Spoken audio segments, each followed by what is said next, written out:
Chapter 50. An explosion of electric energy filled the sky. The scream of the lightning guardian was drowned out by the thunderous boom that shook the air. When the light from the flash died away, the mutant wolf stood up and looked around curiously. His opponent had gone missing. His attention was grabbed by the sounds of the battle going on between them. He turned and charged the two fire-breathing dragons across the field with an angry howl. Unbeknownst to him, his enemy was still alive. The force explosion sent Sarah flying high and long across the open field and far into the forest. As she plunged towards the ground, she saw Spyro sitting high above her, locked in combat. The dragons opened her mouth to speak, when she fell to the canopy of the trees and stunned her into a tree trunk. There was a loud crack and her eyes widened from shock. Sarah hit the ground and didn't move. For a long time she was silent. Only her raspy breathing and a noise from the battle beyond could be heard. The pounding of her heart hurt her body. The thumping seemed to drown out the sounds of fighting, and soon everything began to grow quiet. Sarah's eyelids began to fall along with her heart rate. A moment later, she fell away from the world. Surely other dragons had lost consciousness. The sound of footsteps drew close to her. The pair of black dragons stopped when they saw the guardian. "Look at what we have here." The male leaned down and eyed Stella closely. She had burn marks all across her body. Blood trickled from her nose, mouth, and a fresh gash on the side of her head. "It's one of the new guardians."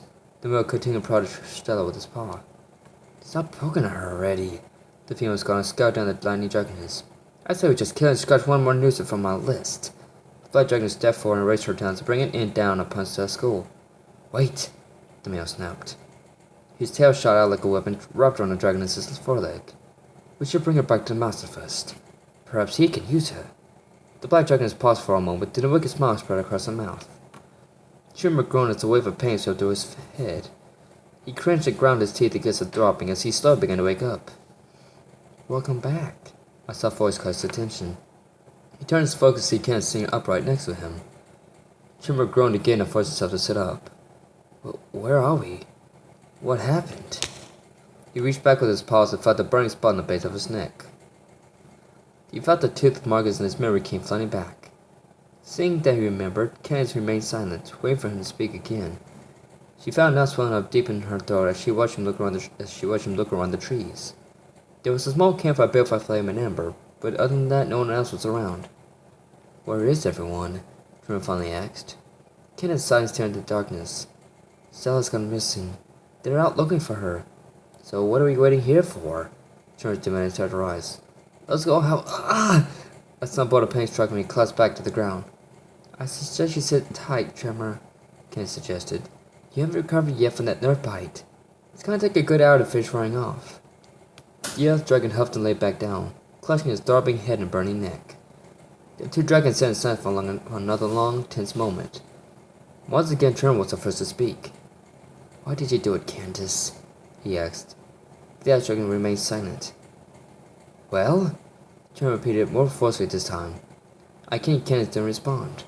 She only hung her head, stared down her talons. Trimmer roared angrily and huffed again, causing a small amount of dirt to rise up in front of him. "I find the warm spot for my sister's death." He turned his head and looked his eyes on Candace. The ice guard had never seemed so infuriated before. Not even with her. "And you cheated me!" Trimmer turned his head as a single tear slid down Candace's nose. Another moment passed. "I know how you must feel," she started, but Trimmer jumped in, immediately cut her off. "Do you?" he snapped. "I find it hard to believe that after everything you and I have gone through together these past several months, especially since the return of the Dark Master, that you truly know how I feel." Trimmer's harsh words felt like a knife in Candace's chest, but she was willing to bide her time and let him vent. "I don't know if you have any family that you can go home to, but Guy and I were orphaned when we were still little. I don't hold a grudge against Cinder because I know it wasn't her fault. But Guy and I had to rely on her for strength just to survive all those harsh years. And she was taken from me. My last family member killed by one of those bloodthirsty bastards. And when I find the one responsible, you tell me I shouldn't make him pay for what he's done to me? What he did to her?" Candace bit her lip as the pain in her chest continued to swell. She watched as the earth guardian's scales began to darken again as his temper continued to increase. She dug her talons into the earth, preparing to strike if the situation called for it again. "How could you?" Trimmer's eyes were filling with tears. She stared up at her. "How could you side with him? I thought we were friends. I thought you were Guy's friend. How could you protect someone who killed your friend, and nearly killed me too? I love you, but..." Candace had heard as much as she could take. In a quick flash of energy, her ice energy, her paw snapped out. Tremor felt the icy blow across his cheek and his eyes grew wide in surprise. His scales returned to the normal forest grin and he raised his paw to his cheek. He felt 3 markings on his cheek, frozen over in ice. The young dragon stared at the ice dragon's sheer disbelief. Kansas' eyes were glowing in outrage. "Don't you ever say that to me again!" The dragon's rage, turning the small campsite to ice, freezing over the campfire to nothing more than fading embers. "I hate those wolves just as much as you do. I hate seeing you in pain when you lost Gaia. And I couldn't stand the thought of losing you myself. But there's no way, in all crazy, that I would let you sell your soul for something as worthless as revenge." "It's not worthless," John shot back. "That wolf deserves... I know what that wolf deserves." Candace interrupted, frost jammed for her nostrils between her teeth. "But killing won't bring Gaia back." "I know that. So why waste your time thinking about revenge, Tremor?" Candace shook her hand, locked him square in the eye. "It's not like you just single someone out like this. What would Gaia say if she saw you behaving like this?" Tremor was silent. He honestly didn't know. His sister had always been the kind and gentle one between them, and was more interested in breaking off fights rather than starting them.